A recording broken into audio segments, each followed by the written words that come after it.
Another issue in the national spotlight that is now slightly illuminating in Idaho, the Confederacy. Back during the start of the Civil War, as brothers fought against brothers, gold had just been discovered in the Idaho Territory, bringing thousands of people westward, hoping to strike it rich.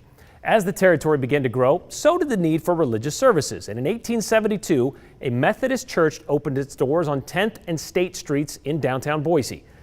Nearly 90 years later, in 1960, the current Cathedral of the Rockies at 11th and Hayes opened its doors.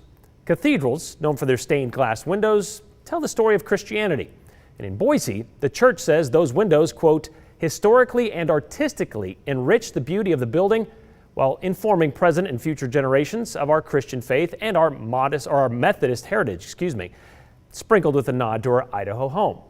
Well, those stained glass windows, which were actually made in Pennsylvania, also tell the story of American history, and they include the likes of George Washington, Abraham Lincoln, and Robert E. Lee. Yep, that Lee, the commander of the Confederate States Army during the Civil War.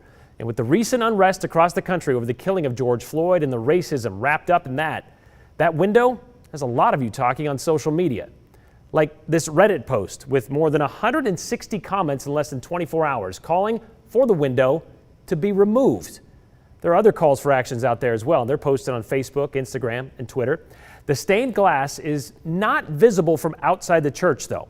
We did reach out to the Cathedral of the Rockies, and a spokesman for the church says they're aware of the issue and the outcry and the timeliness of the matter. Plans are in the works to address it, and we're expecting an official announcement later this week on exactly what those plans are.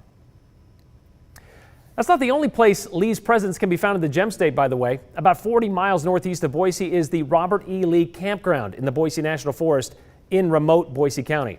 USGS lists the campground on its official website, but it is not found on the Boise National Forest website.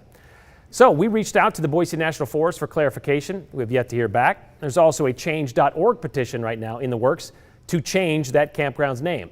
And if you're wondering how Idaho came to hold remnants of Lee's legacy 2,000 miles away from Virginia, it turns out Idaho became the settling ground for Confederates after the Civil War back in the 1800s.